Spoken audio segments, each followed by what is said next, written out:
Hello. All right, thank you for choosing Jumbo Campers.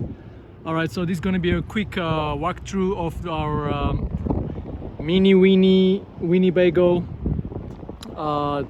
So this one is about 23 feet in length, and height is about 12 feet, and the width is about 8.5. It takes regular gas.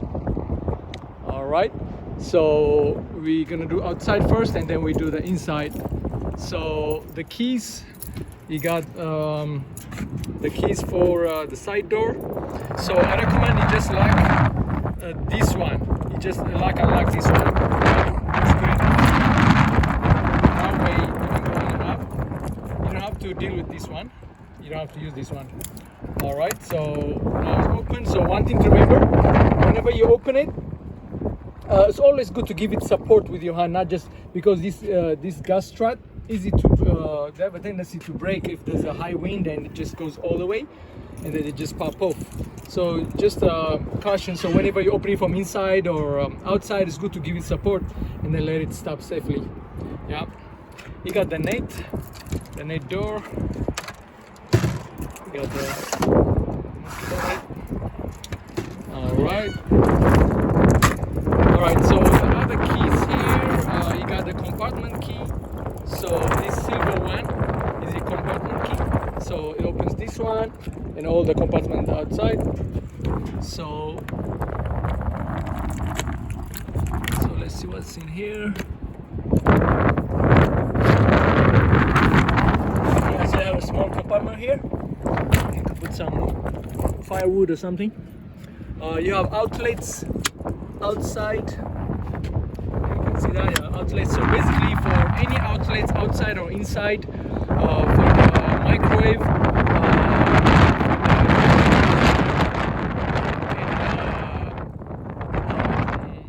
the TV. For those four things to work, you gotta be plugged in at the campground to the 30 amp shoreline power, or you gotta run the generator, which is a built-in generator in the RV. The generator in the RV uses the fuel tank from the RV. So the fuel tank is about 55 gallon. So it's almost the size of 3 minivans. So yeah, as long as you have quarter full of gas, don't go below quarter full, quarter tank, otherwise the generator won't start. Yeah, so as long as you have at least quarter tank or above, you're good to go. You can use it. So just a button inside, I'll show you. All right, so this RV, it comes with a 40-gallon freshwater tank. So this way you fill it up. So yep, you just screw the hose here, you can fill it up, and you can see that there's a gauge inside that shows you where you are, 1/3, 2/3 and full. Just follow the gauge, and when the gauge shows full, stop filling. All right, so here's the main compartment. So you just open it up, and as you can see here, this is for to hold the door.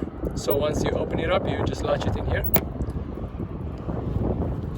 So with two arms, with one arm, let's see, yeah, so just like that. So in here, usually we don't provide cooler, but in here, that's where we keep the camping chairs, the table. We also provide propane stove, like a Coleman propane stove to do outside cooking. You got your dump hose to dump your gray and black tank. It's in this red container. I'll show you. So on the driver's side, your electricity connection and your dumping connection is on the driver's side. What else? You have the glove. Whenever you deal with the dump, we provide you gloves, and then all the water connection, the hose, the pressure regulator, the filter, stuff like that. So for example, for the hose, this is how you connect basically at the campground.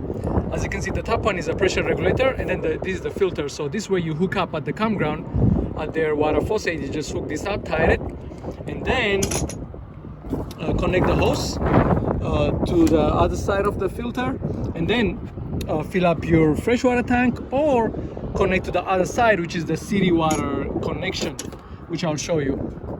All right, as you can see, we have a ladder, but we have a no climbing on the roof policy. So if there's kids or something, we just only go there for maintenance. So that's on the kids. Yeah, you can also access, like right now, but you can access the storage from this door too. You have 2 entry accesses. All right, so this one, as you can see, it says sunny flash. So if you happen to go to like, let's say, longer trip, like 1 week or longer, we always recommend that you connect the water hose to here at the campground. Basically, this is how to clean your gray and black tank.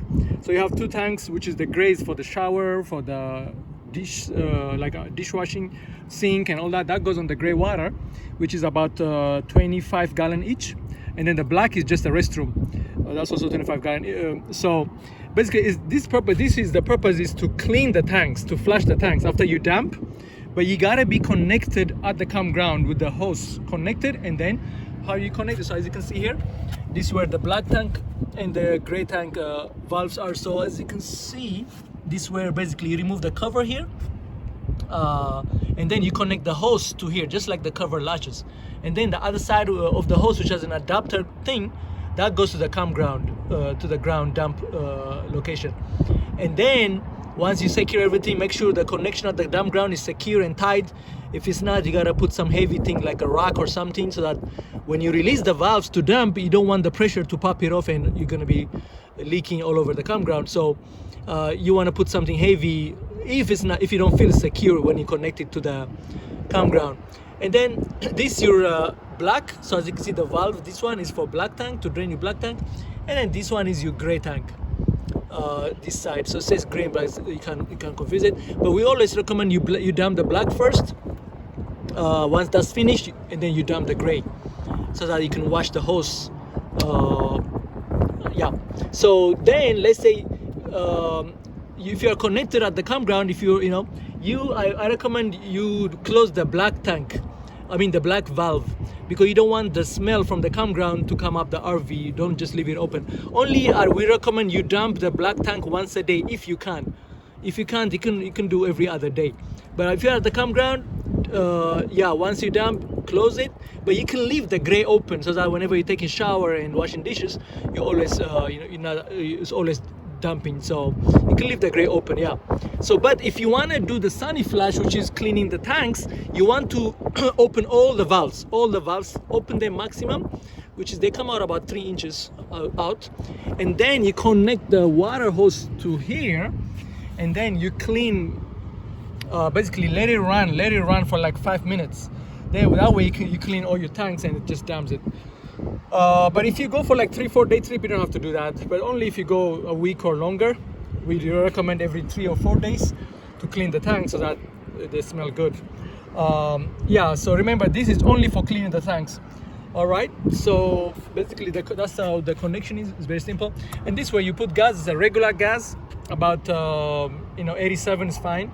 So regular gas goes here, and next is your city fuel. So basically this one, city fuel, this is where at the campground, if they provide you, the basic connections at the campgrounds are the water, electricity, and then dumping. So the main 3 connections. So this way you hook up for water, so that you can use their water, the campground water. So you just connect to the city fuel, and then turn on the faucet there, and then whenever you turn on the faucets, taking shower, you just continuously you're getting water from there. You're not using your 40-gallon freshwater tank if you connect it to the campground.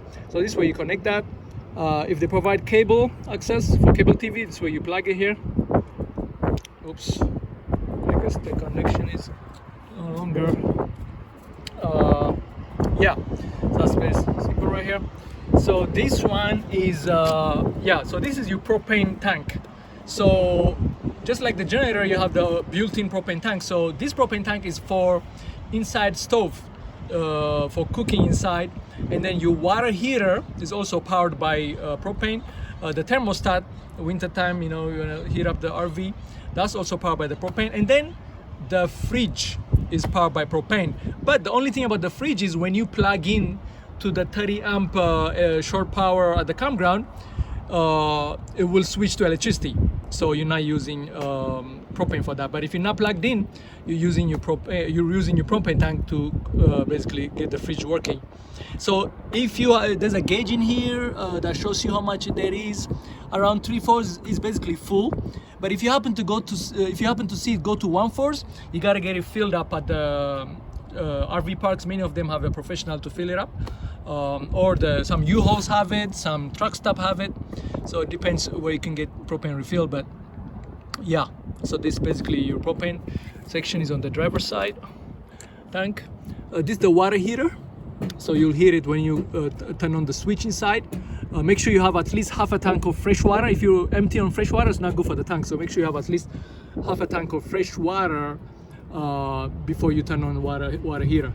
So, and then next is your shore power. This is your electricity connection at the campground, the 30 amp. So this RV is a 30 amp. So as you can see, it's plugged in right now. So if you want to connect the campground, unplug it here, and then make sure the campground connection is turned off first. Make sure it's turned off, and then plug it in, and then turn on the switch. Then everything will work inside. So basically, if you plugged in, you don't need generator. Yep.